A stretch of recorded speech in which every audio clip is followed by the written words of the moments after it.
Oh, my goodness. What? Okay, we're live. Look at that. Happy- Hello. Hi. Oh, I'm so glad to see you. I was so hungry. I had to get some food. You fixed it. You did it. I did, but those protein bars are a lie. Because they're supposed to be a quick little morsel, but then you gotta spend like another 5 minutes brushing your teeth because you get all that chemical Well, chocolate in them. not everyone streams right afterward, and you just Oh walk yeah, around okay. with gunk in your teeth if you're not Uh, gonna stream. okay, What well. my bone to pick is that they make you so thirsty. Oh yeah, this Yeah. is. I'm looking at this going. I'm gonna drink one steam. It's not even a minute in, and I'm gonna feel awkward. Thank God there's no YouTube terms of service about that. Here's a Mm. tip. Here's a life tip, a life hack. Two birds, one stone. Put the water in your mouth, swish it to get the stuff out of your teeth, then swallow. That's a protein bar. Life hack. You just I just your spent like life a has minute brushing changed. my teeth and using mouthwash. And this is just like what happened. I got tar in my mouth. So yeah, I It's wasn't even that good. I'm just on a diet, and this is the things I do. uh, Lose weight is eat weird chemical one bars that one don't actually have problem sugar. makes another problem, just like software engineering. Solve it Yeah, for one thing. why do we do it? It's the Sisyphusian rock. Hey, Hi. I'm just Hey. you're my friend, and I'm glad you're here. But are you still at VMware? I heard that company's. Yeah. I didn't hadn't seen my name badge yet, so I'll fix that. Whatever. It's good to see you. Um, who are you? Can you tell people so they people? By the way, are you seeing the chat? We got people from Switzerland and from Mexico City joining Ah, us. so cool. Yeah, Awesome. Welcome. My name's Whitney Lee. Josh and I are on the same team at Broadcom. And I'm a cloud native ambassador. I do a lot in the CNCF space. I've keynoted a couple of KubeCons now. And I basically I stream a lot. Make a lot of goofy talks that are, really fun, fun. but also yeah, you learn some things too if you're not careful. And that's what I do. I just Ah, have fun. you're a legend, is what I'm gonna say. I should have just stuck with my introduction. It's way better. Way better. Yeah. No, you're yeah. Just who one does not simply casually keynote a CNCF event. Good kind of good on you. Which is why I wanted to have you here because first of all, I don't know what's going on almost ever regarding Yeah. anything, but Yeah. especially not the CNCF. No. So, like, you've got that. By the way, your show is called Enlightening, as in Uh-huh. learning something, but it's also because you draw on those cool. People can see in the back. You've got that light board. Yeah. Uh-huh. That's not a green screen. That's actually she's actually in a place where she can go draw on the screen for us. Do we Uh, walk over there? Here. does the camera follow you? No, but and you can't even hear me. Whoa! She's look at that. She disappeared. She's in a different dimension. She's drawing. Oh, so good. Yeah. Anyway, yeah, that. And this is a green screen. This is actually just a green screen of my bedroom. No matter where you are in the world, you could be in Yeah, your yeah. bedroom. Which is the worst. Why would you have that? It's the worst green screen ever. Imagine like Jay Leno like chose to make this. Oh, he's not even doing a show anymore. Oh Whatever. yeah. Carson. The Imagine Carson really rolling out like all that money just to make the set of the Tonight Show look like it's his bedroom. Which is the most awkward vibe. Yeah. But I work in software. They don't pay me well. So Yeah. Yeah. what was I don't know. I was hoping you. We've only got like however long you've got. And by the way, I appreciate that you're a few hours closer to the weekend than I am in your time zone. Yeah. Uh-huh. So Although it's Thursday. We still have tomorrow. Okay. Um, we know we're recording this on Friday. okay. No, I mean I don't know. It's the middle of December. I probably shouldn't like dip out for the holidays just yet, but I kind of wanna. Yeah. It's You got some less big plans? streaming. What do I have some good holiday plans? Yeah. What do you like? You don't have to like. Are you going somewhere? I don't know. These are questions I Uh don't know how to ask. um I'm doing a lot. I'm gonna have a very busy January streaming wise, and I can't tell Yes. you about my shows. But the answer to your boring question is that I'm going. No, the boring answer to your very exciting question is that I'm going to Ohio. My family's in Oh, that sounds Ohio. fun. I'll be in Oh, Ohio. Yeah, that's where the family is, right? That yeah, makes it more yeah. fun. Mm-hmm. Well, that's dope. So Yeah, streaming in January, yes. yeah, On yeah. you're on both the Twitch and the YouTube, right? On the Twitch and the YouTube, yeah, yeah, So yeah. what's the how do YouTube's I a good way to go. YouTube at Wiggity Whitney. Um, but I'm streaming, so I'll stream a lot of enlightening episodes. My enlightening episodes. So let me tell you about that show. Even though you, Josh, know. yeah, Um, I have been a fan. it's I'm a a fan. guest will come on. I'll invite a guest on, and I'll get behind the light board, and the light board will be totally blank, and they teach me a thing from scratch. And it's like they can't show me code, they can't show me a slideshow. They just have to, with their mouths, yeah, nice, with their mouths and their brains, they have to convey to me all And the their ideas hearts. behind their tech and their hearts. Yeah. They convey all the ideas about their tech to me, and I write it on the light board as I learn and ask a bajillion questions. And the chat's always really fun and kind, and they ask a lot of questions too. And we have fun, and we untangle a tech for a relative beginner. When I started the show, it was 2 years ago, and I was a total beginner. You really had to explain it. But now I'm like 60 episodes in already. We've been doing it for 2 years. I say we, it's just me in this room. Yeah. And I then can I've been, yeah. sometimes I sometimes I feel like I'm just talking to the void, but then I remember there's actually people out there. Oh yeah, I see lots of folks there waving. Hello, hello. Yeah. Um, I also have another show called You Choose. Do you know about that one, Josh? Have you seen it? Ah, No. it's on the DevOps Toolkit YouTube channel, and I co-host with Victor Farsick. And we do a choose your own adventure style journey through the CNCF landscape. So every episode represents a different design choice. And so the very first episode of the very first chapter was building a container image. So we rounded up the relevant CNCF tech. So there's Lima can do it, BuildPacks can do it, KBuild can do it. And then we had a guest on from each one, and the guest gets only 5 minutes to talk about their tech, because we want them. Yeah.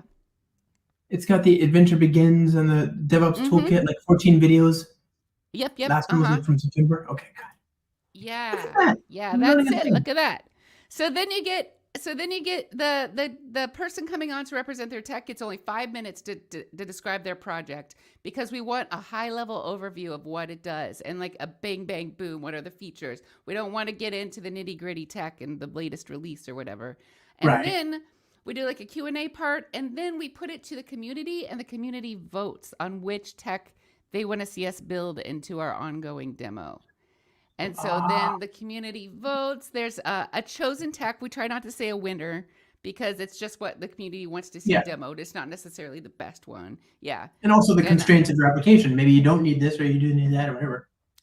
Yep. And we do that. So we've done chapter 1 was like 7 episodes. Those system design choices were like build a container image, choose a registry, the application configuration. We did one about adding a database, a schema, blah, blah, blah.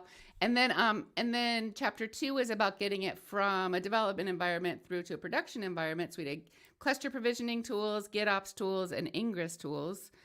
And so that was the end of chapter 2, but our production environment isn't very production-y. It's lacking a lot of stuff like security and observability. So our chapter 3 is going to be all about security, and it's starting on January 9. And it's by far our most ambitious. Yeah, it's going to be fun. So that sounds super cool. Now I've got something to binge watch. Oh, yeah, totally. So we're going to try to untangle all. What's that? the holidays are coming, and like Uh-huh. instead of like listening to Uncle whoever spouting off his latest conspiracy theories, I could just be like listening to this. There's only like 14 episodes, right? So you need 14. to get Yep. it. Yep. Oh yeah. Chapter 1. Yeah, and you can kind of start from at the beginning of any episode, and then we have an accompanying. Oh, I can't chat. I can private chat with you, and you can put something in the. I'm not hooked up.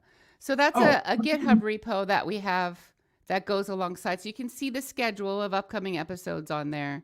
One can I thing I'll be copy and paste doing. this and put it in the thing? Yes, please do. And so you can see the upcoming stuff. Woo! Um,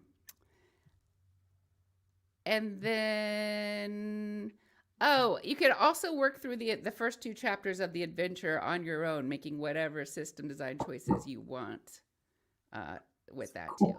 Stochastic cloud. I love it. This is really cool. I didn't know. I like the Enlightening, but I haven't seen these yet. This sounds like a game show, which sounds like a lot of fun. Yeah, and so we've turned it into a conference talk actually, where we do live voting and we build the demo on the fly based on how people vote. Yeah, and that's man, actually that would be brave. That is some courage right there. I would need a.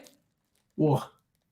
Wow. You're a legend, and you're saying it's courage. I mean, we have it that- all mapped out, no matter which. Yeah, I can wrangle Java code live on stage. That's not scary. There's a compiler. YAML? No, not even once. Not even once. No, thank you. That's amazing. Wow, that's so cool. Oh my god, I gotta watch it. I want to be in the audience. I'm gonna who gets slimed? That's the question.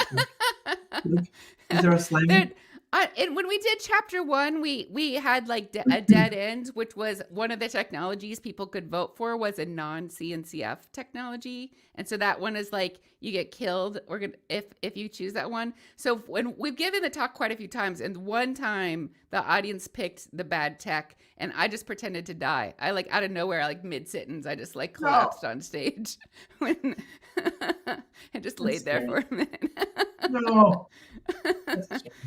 I mean, all that glitters isn't necessarily CNCF, but there is so much good stuff in CNCF. Yes, I agree with that. It's more that we have to scope it somehow. Sure. And so, we got to draw a line somewhere. You scope for those non-English speakers means to reduce in space, right? To limit out, to define the boundaries of, to the extent of. So you scope your thing in the way that I scope mine to Java, which is to say everything that could be done with a computer, basically. So looking over these episodes here and you're enlightening, what's the haps? Like what's the most interesting thing you've seen that maybe people, what's like one trick that people need to know of to like take themselves to production quicker and be better at their job or whatever? I don't know. Gets them home in time. Well, since we're talking to a developer audience, maybe we can talk about the different development tools that like that CNCF has. Like, do you know about DevSpace and telepresence and those kinds of things? Is it like code spaces and stuff? I think it's kind of like trying to make the Kubernetes environments invisible to the developer. So you have so the idea with DevSpace, for example, is that you do have a Kubernetes expert on your team, and that Kubernetes expert creates a DevSpace YAML. And with that YAML, you're declaratively defining what you want your development environments on Kubernetes to look like in the DevSpace way. And then as from the developer side, you should just be able to write like DevSpace dev, and then it will build all the containers, push them to the registry, deploy the whole application, get it all running. Oh, like inner loop. Yeah. And then you can do and connect you to it in some sort of hot sync way. I actually forget how that part works. But so that you're able to do all of your hot reloading and like program as you would have hot reloading, but you're actually truly running on Kubernetes while you do it. Okay. So Tap has this. Now I know what you're talking about now. Tap has this feature. Right? Probably. And then telepresence is another one, and that one's different because it actually has an intercept that runs in you have a local daemon and you have an intercept in the cluster, and the cluster intercepts traffic that's meant to go to your app and reroutes it to your local copy of the app that's running. So in that way, you can do all your debugging on your local app, and whatever's truly running is, so you can get like a sample of real traffic if you want. Right. And also you can have HTTPS certificates and all that stuff pointing to the real thing. DNS certificates, SSL, all that kind of stuff can be live. That's cool. Yeah. That I wouldn't mind figuring out, because there's so much stuff that I have to I think this should work once I switch over to real DNS, but DNS, it's not great. It's what is the acronym for DNS? It's not domain name system. I'm pretty sure it is. Oh, you have a different. Hey, speaking of sucking, I think I just heard suction sounds like. Yeah. I think there's a window cleaner. Is visiting? Yeah, I don't know. Anyway, so yeah, that's really cool. What are the tools you would use for that DevSpace stuff? Is it just called? I Googled CNCF DevSpace. How many choices come back? Oh, I'm sure that would probably do it. Loft Labs is the one that's trying to monetize it. So the Loft Labs is behind DevSpace. LOC. So it's called DevSpace. It's not like it's not tissues. That is Kleenex, not tissue, right? Like. Yes. It's called DevSpace. And then there's DevFile is a CNCF project that's trying to standardize how you define your development environments declaratively. And then several products are built on top of DevFile, like JetBrains Space and OpenShift. I forget what they're called. Wow. The ODO CLI. That's cool. It's really cool. Yeah. Give me half a second. I'm gonna go see why my dog's flipping out. Hello, everyone visiting. Thank you, Farsi, for saying that I do wonderful work. I appreciate you. I see lots of wonderful hellos, and Farsi is asking if Josh always lives in a hotel. That's Josh's home. Yeah, that's just his bedroom. It really is my bedroom. It's not even a green screen. This is just how sad I am.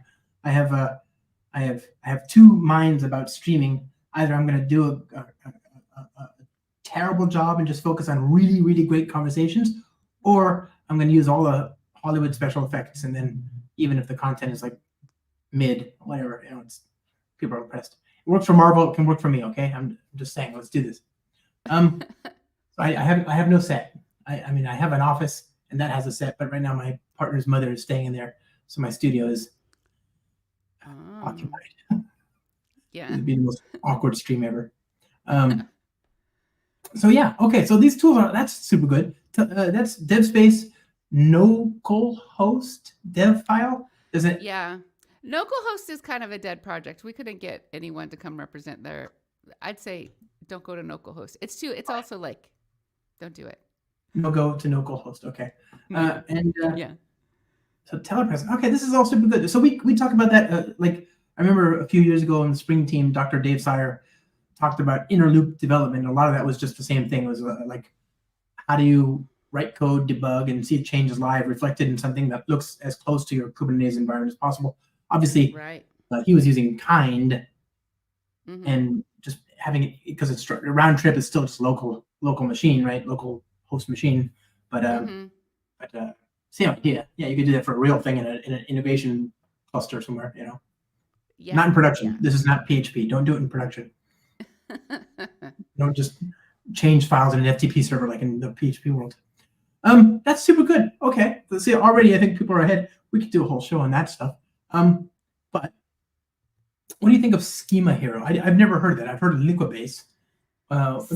Schema Hero is a way to declaratively define what you want your schema to look like with a Kubernetes resource. So it's particularly helpful for GitOps. Yeah. Mm-hmm. So I know what Liquibase is. So does Liquibase have a Kubernetes footprint, or is it just the Java stuff? I don't believe it does. No, I'm not sure, since it's that was actually our dead ends. If the people voted Liquibase, that's the one that made me die.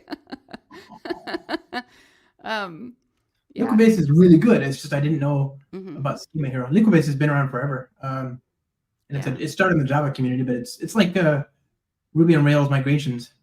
Yeah, see, look at this. Somebody's saying, spitting straight truth right here. Wasn't aware of the dev space tool. Good to know. Exactly. Just a few minutes we've had you on the show, and already people are better for it. I know just a little bit about a lot of things, and I don't know. You and me both, And I sis. don't That's know a all that lot matters, as long as we know about what we much. don't know. Definitely like wide and shallow. Breadth. No, I'm with you. I'm breadth first, right? Not depth. But okay. Actually, there's a lot of good stuff here. What is? Okay, I know. So GitOps, right? This is a whole thing, and Flux and Argo, two well-known things. What is Cap Controller? Is that the Carvel stuff? What is that? Yep, Cap Controller is the DevOps tool in the Carvel suite, and it also doubles as a package management tool. So you could do package management with Cap Controller, and then but you could like Helm is like the package management tool for Kubernetes, but if you use Cap Controller instead, you retain your tool, your configuration autonomy. With Helm, you have to use their templating style, and with Cap Controller, you can use any kind of templating you want. Like customize or? Yeah, you could use customize. You can YTT, SOPs. He said during. Does anybody use customize anymore? I understand if you're doing like small changes across like different deploys, like different environments, like customize is like a good tool, but like in terms of like, it's not super powerful. Like, so for like demos or something, but like really use it in production, I don't know. Yeah. So customize has like a patching strategy. So you have like a base file, and then you have a patch file, one base file that you're going to use no matter where you deploy it. Let's just say it's across environments. Right. And then you make little patch files that go on top. And then like for the things that are going to be different between environments. And then customize overlays one onto the other and then deploys that. So you're only working with one base that's the source of truth. Yeah. Right. And then for those listening, we're basically you've got a bunch of configuration Kubernetes YAML files. And then you might have some divergence across clusters in terms of credentials and objects that need to be available, whatever.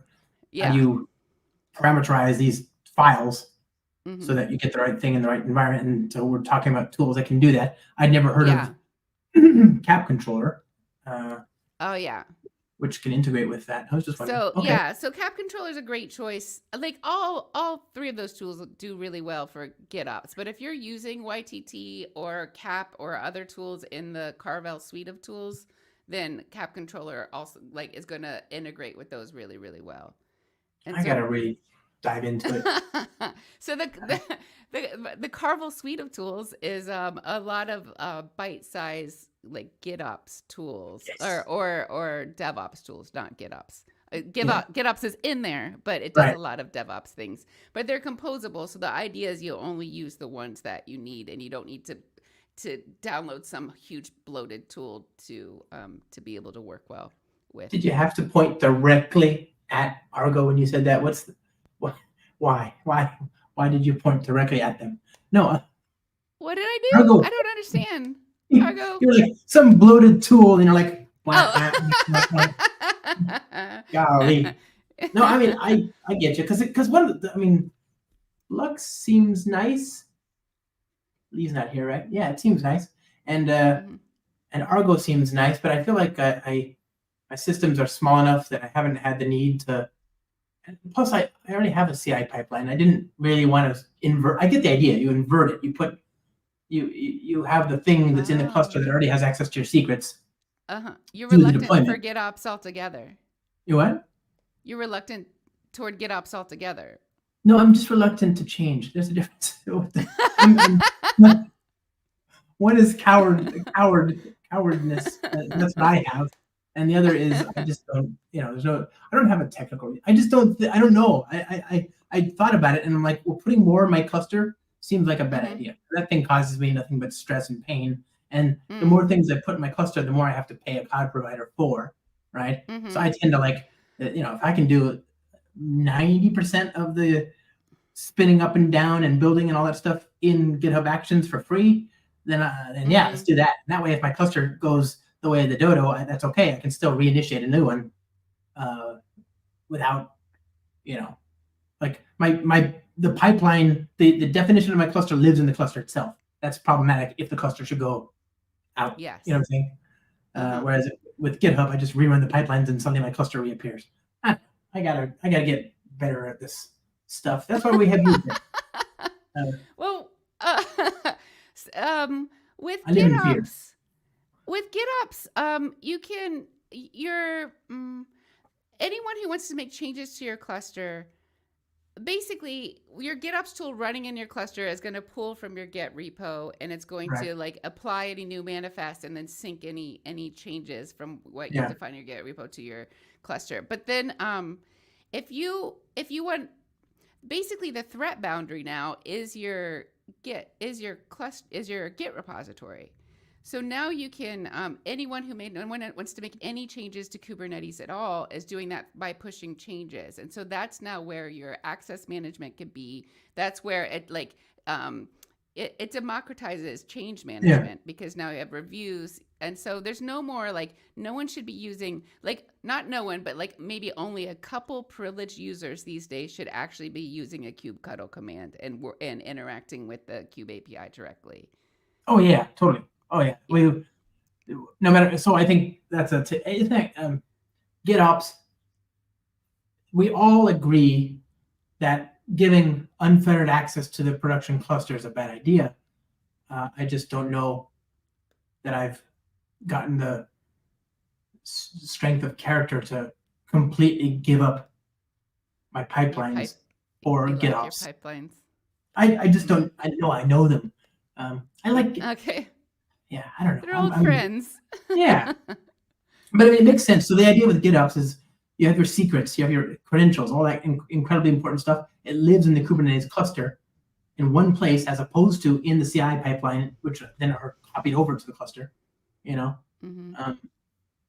See, that seems reasonable. That's good. That's for people who trust that their Kubernetes cluster will last more than 6 months. But me, do you what's your secret for updating clusters? Because I know the cloud providers will try and auto do it, but it always breaks. There's always something that falls apart. And then I get I'm one of those people that tends to use some of the cluster specific provider specific resources like the Azure and GKE and what's the other one that I don't use? AWS. They'll have specific resource types that are sometimes beta and they change. And so my cluster, sometimes I just get to the point where I'm like, I'm just going to blow the cluster away and I'll build a new one. And it's safer that way, Yeah, I identify with that, especially since as a demo builder, I just blow it up. I barely ever have one that's longer than a day old. But I was talking about my production environment.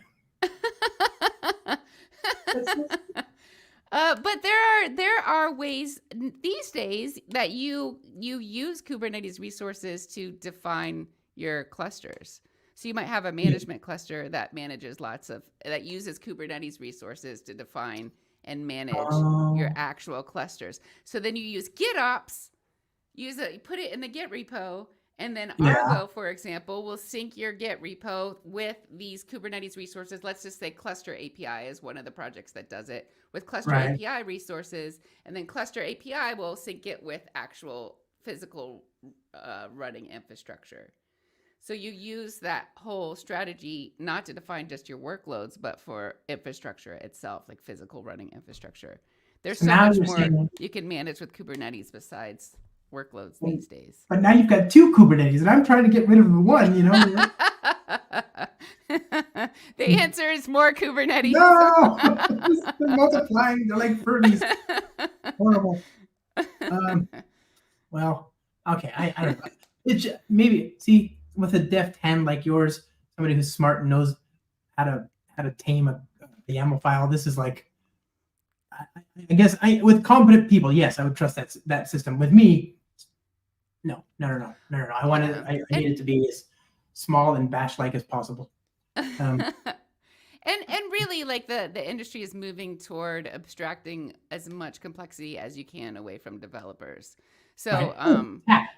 Huh? No. internal developer platforms are and which you mentioned like VMware's version tap earlier, but Yeah. there are a lot of OpenShift from flavors.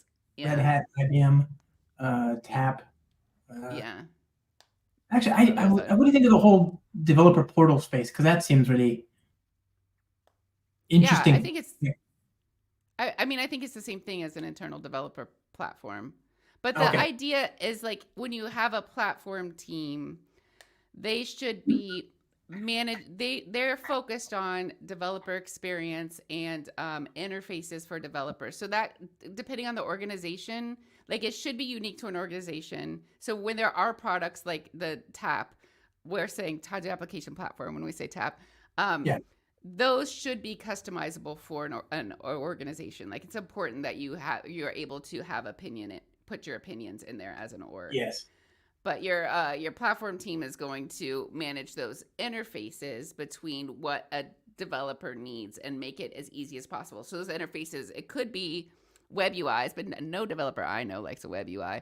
And then it could be CLI, could be like like plugins for your IDE. There are lots of different ways, Yeah. and that's the platform team's job is to manage those interfaces and then make sure it interfaces with whatever the capabilities are. Let's say provisioning a database, but the platform team is not in charge of like the database itself. There should be an expert Right. an expert in databases who does that. Another expert in identities who's going to help you provision. And then so I think it's important. I think the idea of a platform gets conflated with the capabilities of that. It's the access to the capabilities that the platform Ah. provides rather than the capabilities themselves. The experts in those capabilities So should provide that. is it reductive if I say that where we might have had for like in a team, you might have a DBA and you might have somebody who's really good at operations, and you might have whatever in security, and where those things were requisite team members for every team before. If we wanted to scale that up, we need to have that as a service.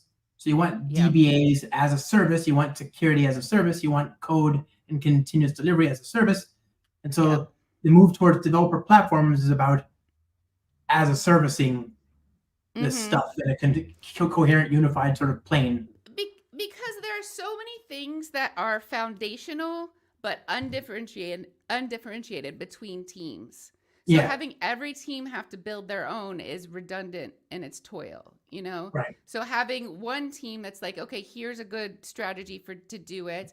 And part of what makes a good platform is the app team should have autonomy about whether they want to use. Like the platform team should have incentive to make something good. It's not Right. something that an application team should be forced to use. So if an application team has a reason to want to build their own fill in the blank, we'll say database is always an easy one, then Yep. fine, that team should be able to do it. But there also should be an easy way to get what they need. That's Right. the. Okay. So Mm-hmm. it's about because you mentioned it has to be nobody should have kube cuddle or very few, right? Yeah. So even there, to the extent we allow people to stand up a database, it isn't. They're not doing kube cuddle apply. They're choosing from a set of well understood primitives, and those Yes. get deployed in a well known way. Okay. Yes. Yes. So if you have like an organization blessed Postgres, for example, you want to make sure that if somebody chooses Postgres, they get that version every time, or something. Yes. But they should have an option to make their own if for some reason that the company one doesn't apply to them. But even there maybe there's standards around like where you're supposed to store off your the volumes or what you're supposed to mount and all that. But the idea is to make it easier for app teams. The idea is not to control app teams. Right. You know, the idea is just to free up their time so they can be writing code and doing things that make them happy and not redundant stuff. Yeah. And then so the money we save by not needing as many people doing that toil, we can then invest in the SRE team, which is their whole world is writing the code to support things like developer platforms and cloud and whatever operational side of stuff, right? That's good. I mean, sure. I mean, what companies want to invest in is AI. I don't know Oh yeah. anything about. You know I who's don't know what. you know who's telling them to invest in AI? The AI, and that's a problem. There's a conflict of interest here, if ever there was one. It's true, but they Yeah. don't Nobody have the thinks about ethics that. to care. Yeah. Where are they getting these dashboards saying, "Oh, AI is the big new trend"? Have you thought about why the bylines have disappeared from all these articles? There's a conflict. Yeah, yeah. Well, so we have this. There's Backstage, right? This is the developer platform of the day. But I think Atlassian has one as well that's pretty good. And I saw one to Moranis or something like that. Portal. Hold on. Hold. Is it Morantis? I've seen Backstage around, but I haven't given it a close look yet. I was under the impression that it kind of like it auto generates documentation for you, and it makes like a nice it helps with like service discovery. But is it itself a platform? It's a portal. It's a catalog of services in your organization, and it has plugins for all sorts of stuff. So you can say you can configure it and say, okay, this is my GitHub org. So and then you give it the power to create new repositories, and then you can control who has access to that through the portal. And then people go to the portal to provision a new Git repository, whether that's on GitHub or your local GitLab or whatever. That's up to you, right? Same thing for I've got these configured ways to configure databases. It's a catalog. You enable which things are in the catalog are available to the users, and then there's a single place for how organization stands up new stuff. They click on pretty pictures in the catalog. Right on. And that sounds good to me. I like that because there's a lot of we're just thinking about one little team. Like I think you have to build one team from zero, just one, and then like make a list of all the things that sucked, and then put that in the platform so nobody else has to do it. And then that's what a platform team does. Yeah, totally. And they should be constantly communicating with the app team to be like, what's your biggest pain point right now, and expense fix that. Reports. And concur, just blow it up. Where's that Kubernetes cluster? Where's the AI solution for this? Oh my God, yes. I mean, the problem is, and this is important, this is actually material here. The problem is AI is given to hallucinating things. And so I think probably the worst time to do that would be in submitting my receipts. But otherwise, it's a great plan. A perfect scapegoat. Profits are up this year, boys. The AI said so. Wait, that's not going to be great. Okay, well, I feel excited. So what are you excited about? Like, this is end of the year. When you went into the year, what was the thing you were like, oh, I'm gung ho about this, and now going into 2024, I can't believe it. What are you gung ho about now? And are they the same?